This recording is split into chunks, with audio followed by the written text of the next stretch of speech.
Dear Maya Chun had never expected her Tuesday to involve babysitting 23 alien children on a space station orbiting a gas giant. But life in the Galactic Collective had a way of surprising her.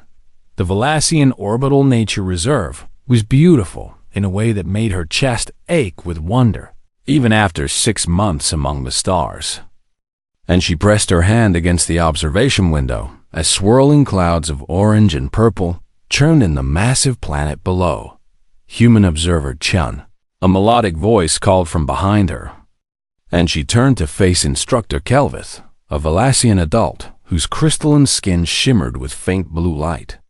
The children are assembled and ready for the educational tour. Maya smiled and nodded, following the tall and impossibly graceful being toward a group of young Velasquez clustered near the entrance to the biodome section.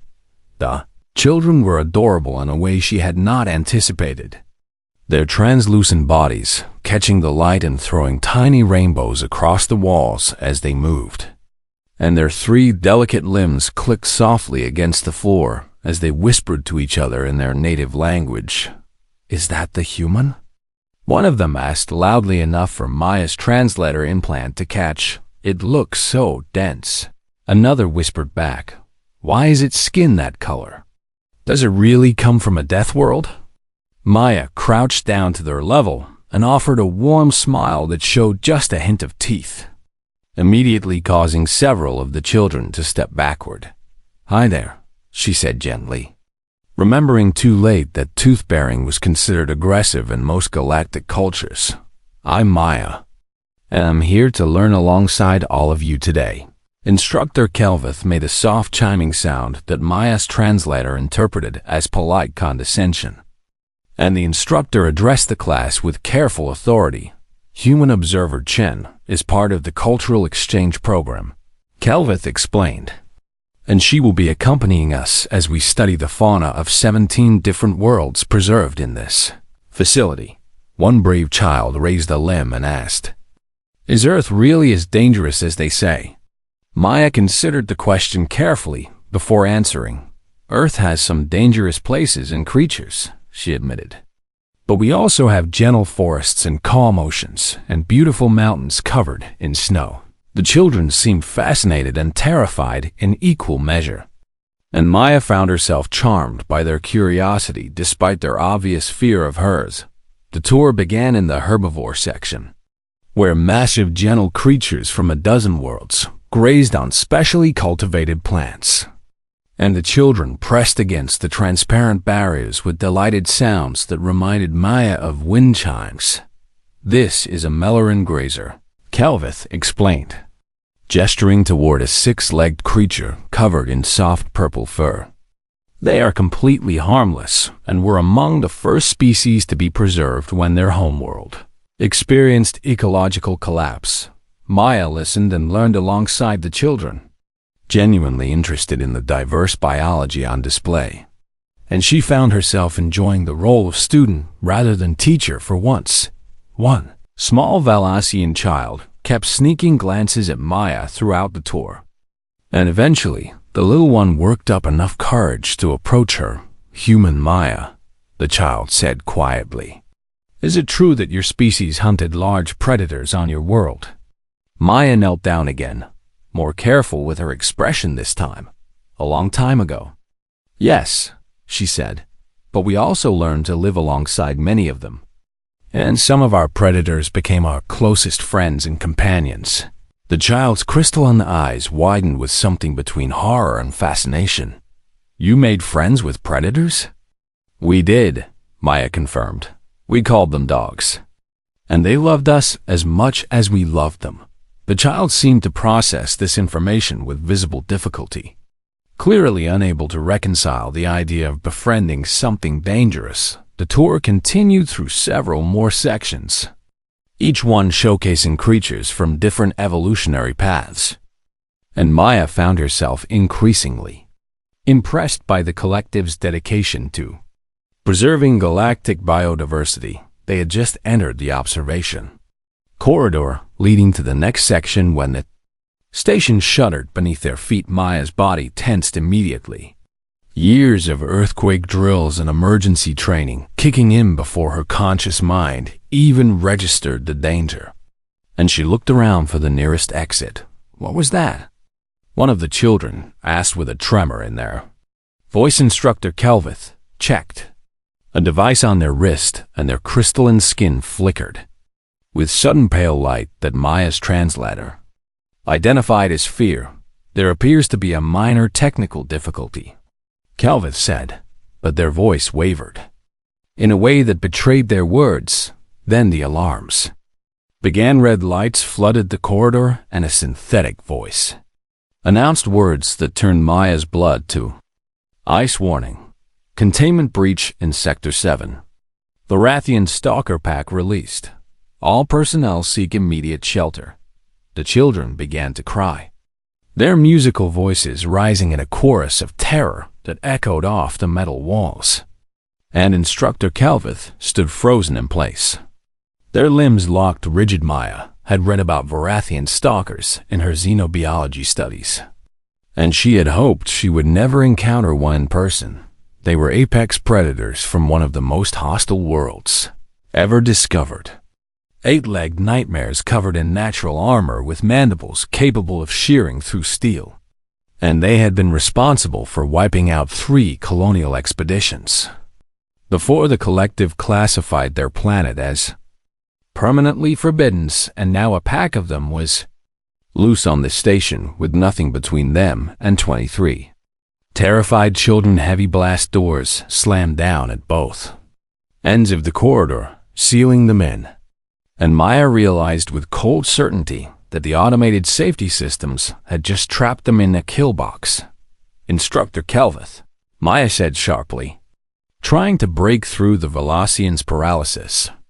We need to find another way out of this corridor. But Kelvith did not respond, could not respond, because their species had evolved as prey, and their bodies had betrayed them at the worst possible moment. Maya looked at the crying children, at their frozen teacher, at the sealed blast doors, and she felt something ancient and powerful wake up inside her chest. Fear was there. Yes, but it was not alone. Alongside the fear was something else. Something that had kept her ancestors alive through ice ages and predators and countless generations of struggle. Something that whispered in her bones with absolute certainty. These children were in danger, and Maya Chen was not going to let anything happen to them. She began searching the corridor with new eyes, cataloging everything that could serve as a weapon or tool, and her mind raced through possibilities as the distant sound of something large and hungry began echoing through the stations. Metal halls. The hunt was about to begin, but Maya was not sure the stalkers understood exactly what they were hunting. Maya could hear the clicking of multiple legs against metal floors somewhere in the station's ventilation system, and the rhythm was wrong in a way that made her skin crawl with primal recognition. Predator, her hindbrain whispered, and her body responded before her conscious mind could catch up.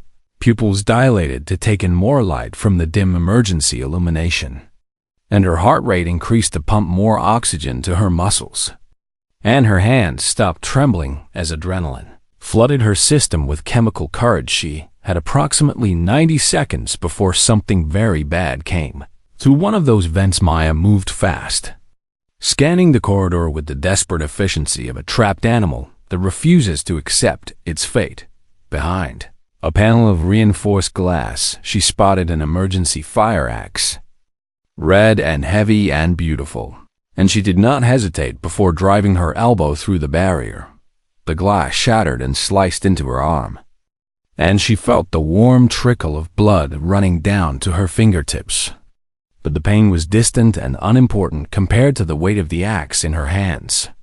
"Children," she called out, keeping her voice calm and steady despite the chaos in her chest.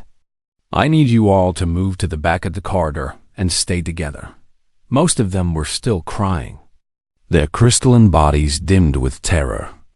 But something in Maya's tone cut through their panic. One by one they began to shuffle toward the far end of the corridor, clustering together in a tight group that made Maya's protective instincts flare with desperate intensity, she spotted a heavy maintenance panel on the wall, meant for accessing the station's power conduits.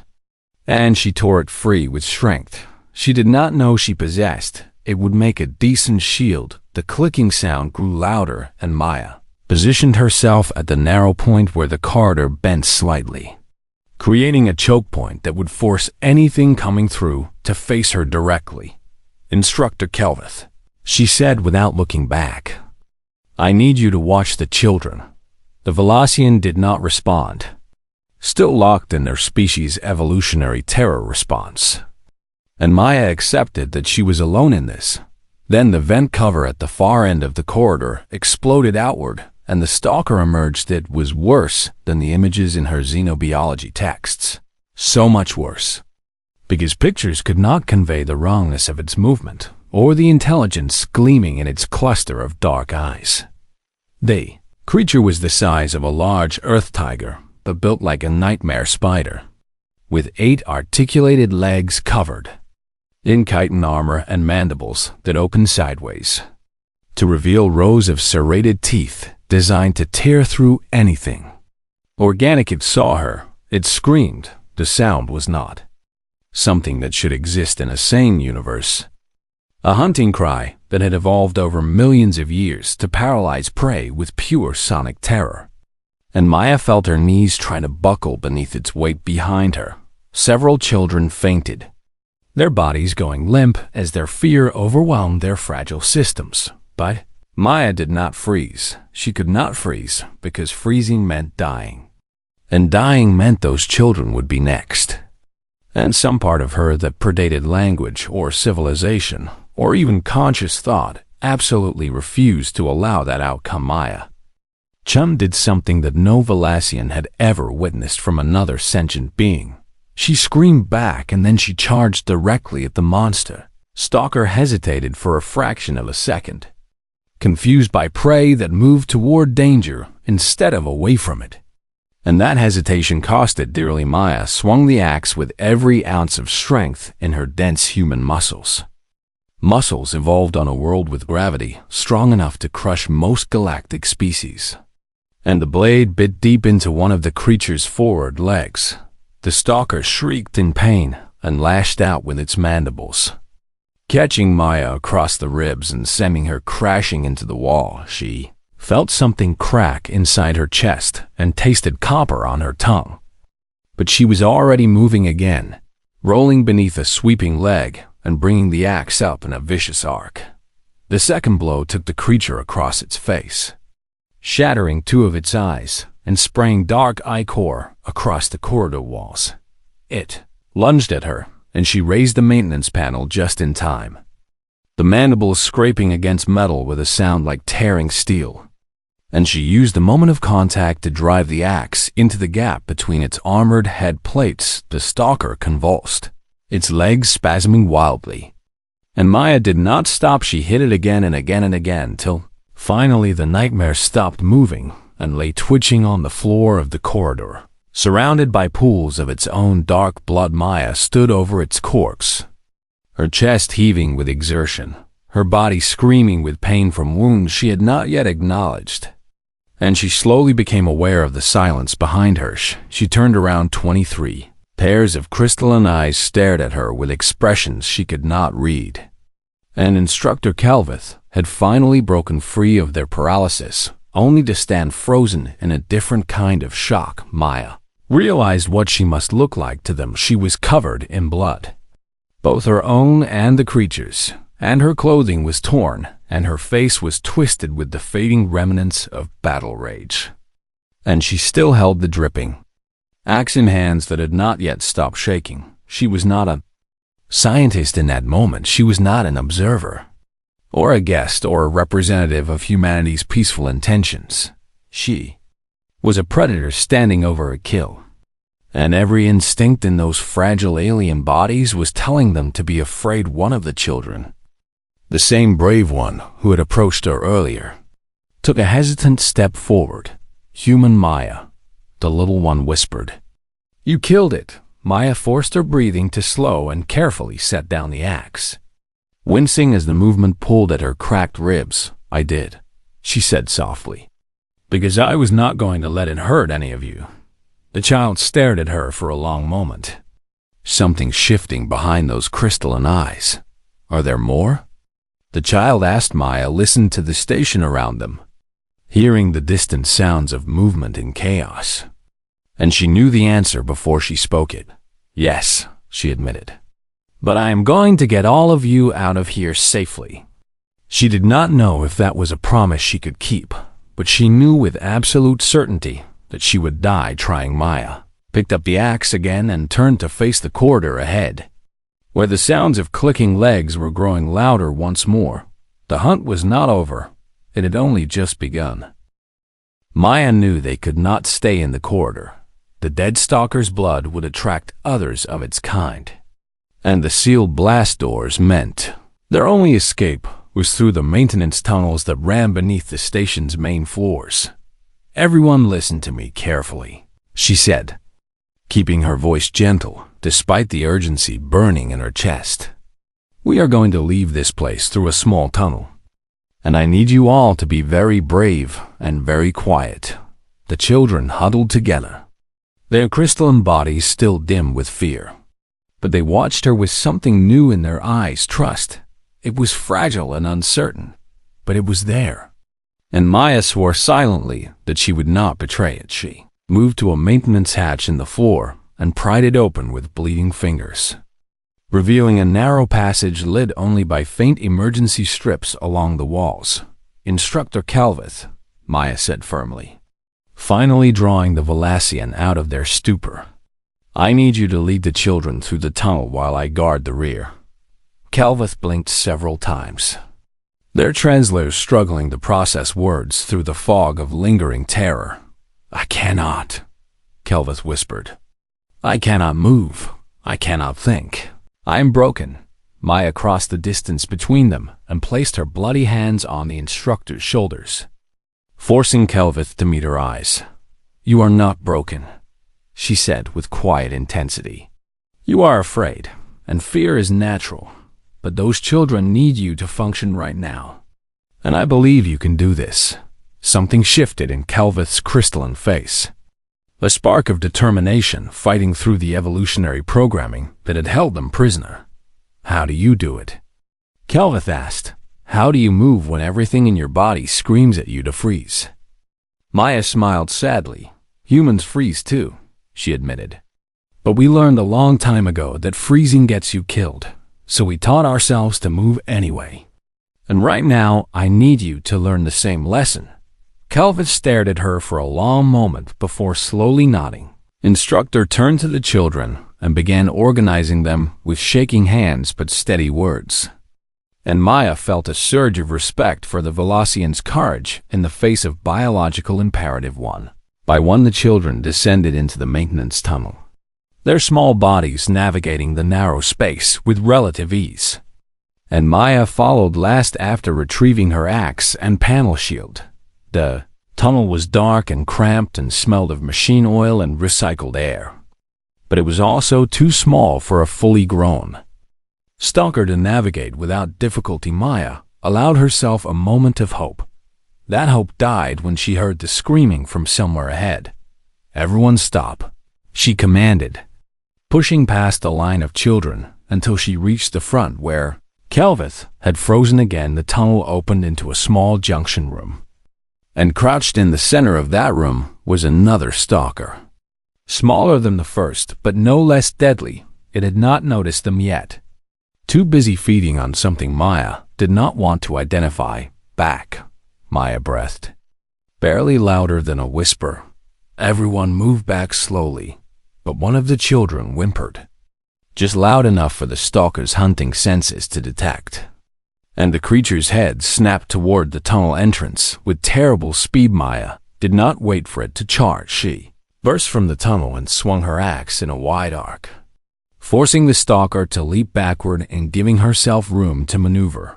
This one was faster than the first, its smaller body allowing it to dodge and weave with terrifying agility.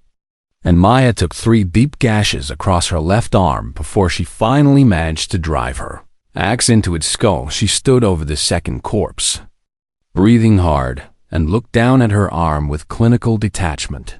The wounds were bad, deep enough to see muscle and maybe bone, and blood was flowing freely down her fingers to pool on the floor. She needed to stop the bleeding, or she would pass out before they reached safety. Instructor Kelvith. She called back toward the tunnel. Bring the children through quickly, and look away from what is on the floor. The Velasian emerged with the children clustered behind, carefully guiding them around the junction room's gruesome contents.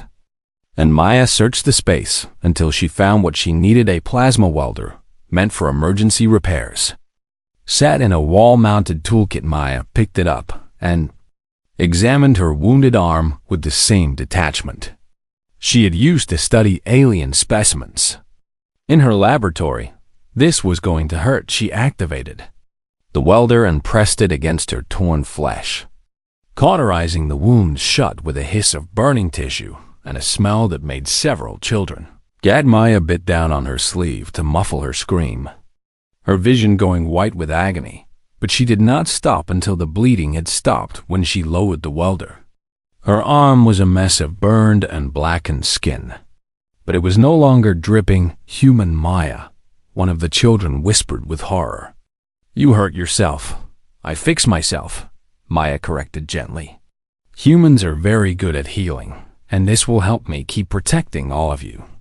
She did not mention that the pain was making her dizzy, or that she had already lost more blood than most species could survive. They pressed forward through the tunnels, Maya leading now with Kelvith supporting the smallest children at the rear.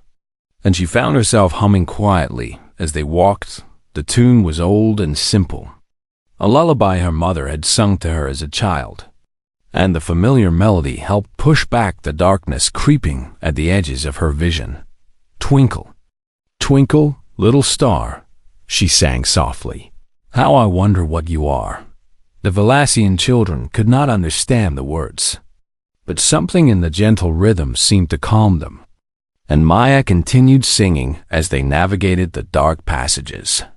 Beneath the station, they encountered one more stalker before reaching the emergency shelter.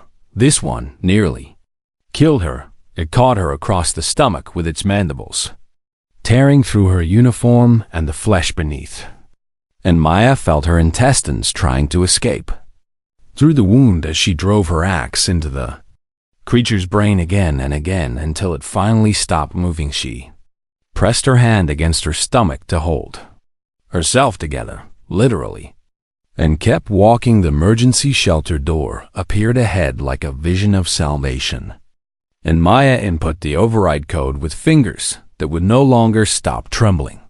The door slid open, and she ushered the children inside, counting each one as they passed to 23. 23 were alive. Maya sealed the door behind them and engaged the reinforced locks, and only then did she allow herself to look down at the damage she had sustained. Her arm was burned and useless. Her ribs were broken, her stomach was torn open, and she was standing in a spreading pool of her own blood. You are dying, Kelvith said quietly, staring at her with something beyond comprehension. Maya smiled weakly and slid down the wall until she was sitting on the floor. Humans are hard to kill, she managed to say. Just keep them calm for me until rescue arrives. The last thing she saw before darkness claimed her was 23 small, crystalline faces watching her with something that looked almost like love. Then there was nothing at all. Maya woke to the sound of machines and the smell of antiseptic. Her body felt wrong, heavy, and distant. And when she tried to move her hand, she found it connected to a dozen tubes and wires that hummed with unfamiliar energy. Please, remain still, a synthetic voice said from somewhere nearby. Your injuries were extensive, and your cellular regeneration is still in progress. Maya blinked against the harsh lights, and slowly the room came into focus around her. She was in a medical bay, clearly not human-designed, with curved walls that glowed soft blue and equipment that looked more like art than technology. The children, she croaked, her throat raw and painful. Are the children safe? A figure moved into her field of vision, a Velasian in medical robes whose crystalline skin flickered with gentle light. All 23 younglings survived without injury, the medical officer said. Thanks entirely to your actions, Maya let out a breath. She had not realized she was holding and felt tears prick at the corners of her eyes. How long was I unconscious? 12 of your human days, the medical officer replied. Your species' regenerative capabilities are remarkable. But even by human standards, your survival was considered statistically improbable. Maya processed this information slowly, her mind still foggy from whatever medications were flowing through the tubes in her arm. What do you mean? The medical officer consulted a display that Maya could not read and spoke.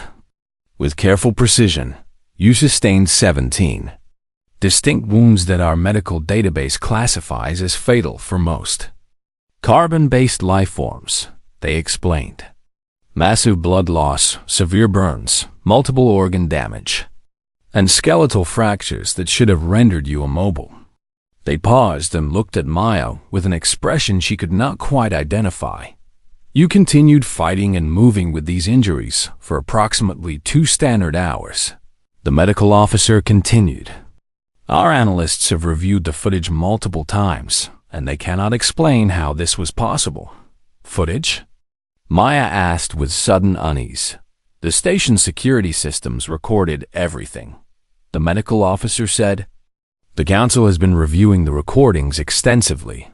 Maya closed her eyes and tried to remember what she had done, what she must have looked like, covered in blood and wielding an axe against creatures that had wiped out entire colonies. She had a feeling that her quiet life as a xenobiologist was about to become much more complicated. Over the following days, Maya recovered with a speed that seemed to alarm her Velasian caregivers, and she slowly pieced together what had happened in the galaxy while she slept. The security footage had been leaked. Whether accidentally or deliberately, she never learned. And it had spread across every network in the DUIN. Collective within hours, billions of beings across thousands of worlds watched. A small soft-skinned human charged directly at a Varathian stalker. They watched her take wounds that would have killed their greatest warriors 10 times over. They watched her cauterize her own flesh without hesitation, keep fighting with her intestines threatening to spill out, and sing a gentle song to frighten children while she bled to death. And they watched her kill 3 apex predators with nothing but a fire axe and absolute refusal to die. Maya became famous overnight. Though fame was not quite the right word for what she had become, she became a symbol to some. She was a hero, proof that courage and determination could overcome any obstacle. And messages of gratitude and admiration flooded in from species who had been victimized by stalkers for generations. To others, she was something far more troubling. Collective's military analysts began running calculations, extrapolating human capabilities based on what they had witnessed. And the numbers they produced sent shockwaves through every war college and defense ministry in the galaxy. Earth's gravity was nearly double the galactic average, meaning humans were literally twice as strong as comparable species. Human endurance exceeded even dedicated persistence predator species by significant margins. Human pain tolerance and wound recovery were so far outside normal parameters that the analysts initially assumed the footage had been manipulated. And perhaps most disturbing of all, humans had evolved as both predator and prey on a world filled with creatures trying to kill them, giving them instincts and reflexes that no civilized species could match. Maya Chun was a scientist, a researcher, an ordinary human who had never received combat training or genetic enhancement. If she could do what she did, what were human soldiers capable of? What were human parents protecting their children capable of? What would happen if humanity ever felt truly threatened? Kelvith came to visit Maya in the medical bay, looking different than she remembered. standing straighter with a light in their crystalline form that had not been there before.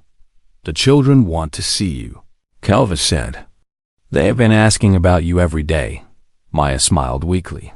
"I would like that." Kelvin hesitated at the door, clearly struggling with something they wanted to say. "I have spoken with many people since the incident," Kelvin finally said. "Military leaders and politicians and ordinary citizens. And they are all asking the same question." "What question?" "How?" Kelvin said simply. "How do your people do what you do? How do you face death and keep fighting?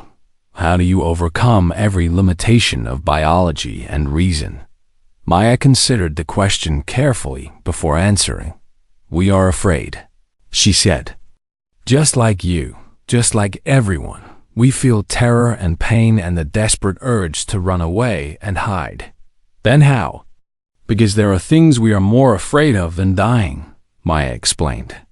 "We are afraid of losing the people we love, afraid of living with the knowledge that we could have helped and chose not to, afraid of becoming something less than what we know we can be." Kelva stared at her for a long moment. "You are a terrifying species," they said finally. "Yes," Maya agreed. "But we try very hard to only be terrifying to things that deserve it." Kelvith made a sound that Maya's translator interpreted as laughter, though it carried an edge of something darker. "The council has called an emergency session," Kelvith said. "They want you to testify." Maya felt her stomach drop. "Testify about what?" "About humanity," Kelvith said. "About what you are and what you are capable of. And what the galaxy should do about you." The words hung in the air between them like a sentence waiting to be. Past Maya had saved 23 children from monsters, and now the galaxy was wondering if perhaps she was the monster they should have been worried about all along. The Galactic Council chamber was the largest enclosed space Maya had ever seen. A vast dome of living crystal that housed representatives from over 300 spacefaring species. She stood at the center of it all, alone on a raised platform, feeling very small and very human under the weight of countless alien eyes. Dr. Maya Chan of Earth, the council speaker announced, their voice echoing through the chamber with ceremonial gravity. "You have been summoned to address this assembly regarding the events at the Valassian Orbital Nature Reserve and their implications for human integration into the Galactic Collective." Maya straightened her spine and tried to project a confidence she did not feel. She had faced monsters in dark corridors and survived. But this felt different somehow, more dangerous in ways she could not quite articulate. "I am honored to address the council," she said. Her voice steady despite her racing heart. The speaker gestured to a section of the chamber where a cluster of tall, insectoid beings sat in formation. "The delegation from the Varix hegemony has requested the first question." One of the insectoids rose on 4 segmented legs and spoke with a clicking voice that Maya's translator rendered as cold and precise. "Human Chun, our military analysts have concluded that your species represents an existential threat to galactic stability, and we move that humanity be quarantined to their home system until such time as appropriate containment measures can be developed." Murmurs rippled through the chamber, and Maya felt her chest tighten with anger she struggled to suppress. "On what basis?" she asked. "On the basis of what you did," the Varix delegate replied. "You killed 3 Vorathian stalkers with primitive tools and no training, survived wounds that would be fatal 17 times over by our calculations, and demonstrated a capacity for violence that exceeds any civilized species by orders of magnitude." Another delegate rose. "This one, a fluid being contained in a transparent suit. The Aquari Coalition concurs," they said. "We have studied your world's history and found nothing but an endless cycle of wars and conquests and extinctions. And we believe it is only a matter of time before humanity turns this violence outward toward the stars." More voices joined in, some supporting the quarantine proposal, others calling for even harsher measures. And Maya felt the chamber's mood shifting toward fear and hostility as a smaller delegation near the front made sounds of protest. And Maya recognized them as Valassians. The children she saved were ours, the Valassian ambassador said. And we will not support any action against the human who risked everything to protect them. Your gratitude is noted, the Varix delegate replied coldly. But it does not change the threat assessment. One human with an axe killed 3 apex predators. What happens when millions of humans decide they want something that belongs to us? Maya listened to them argue about her species' fate and felt something shift inside her chest. Not anger, though that was present too, but something older and heavier. A weight that she had carried all her life without ever naming it. The weight of being human, the weight of knowing what her people were capable of, both the terrible and the wonderful. The wars and the art, the cruelty and the compassion. The endless capacity for destruction and the equally endless capacity for love. May I speak? She asked, and her voice cut through the chambers. Noise like a blade. The speaker signaled for silence and gestured for Maya to continue. She took a deep breath and looked around at the hundreds of alien faces watching her with fear and suspicion and desperate hope. You are right to be afraid of us, she said. And the admission sent a wave of surprised silence through the assembly. Humans are dangerous, she continued. We evolved on a world that tried to kill us every single day.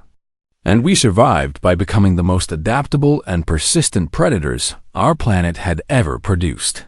She paused, letting her words sink in. We have committed terrible atrocities against each other and against our world. Wars that killed millions, extinctions we caused through carelessness and greed, suffering that we inflicted simply because we could. The chamber was absolutely silent now, every being hanging on her words. But that is not all we are. Maya stepped forward on the platform, her gaze sweeping across the assembly. I did not save those children because I am dangerous, she said. I saved them because they needed saving. Because that is what humans do. We see someone in trouble and we help. We see something threatening the people we care about and we stop it. We see injustice and cruelty and we fight against it with everything we have. She pointed toward the Valassian delegation. Those children are not my species, not my family, not my responsibility by any law or obligation. But when they were in danger, I did not calculate the cost or weigh the benefits. I simply acted. Because that is who we are. Her voice grew stronger as she continued. You want to know what humans are capable of? We are capable of anything. We can be monsters when we choose to be. And we have proven that to ourselves 1,000 times over. She spread her hands, showing the scars that still marked her skin. But we can also be this. We can throw ourselves into danger for strangers. We can fight through wounds that should kill us. We can sing lullabies to frighten children while we bleed to death. And we can do it all because some part of us that is older than language refuses to let the innocent suffer when we have the power to help. Maya looked directly at the Varix delegate. You see a threat because we survived your war games and killed your pet monsters. But what I see when I look at humanity is something different. What do you see? The delegate asked. I see a species that domesticated wolves and turned them into family, Maya said. I see a species that reached for the stars not to conquer, but to explore.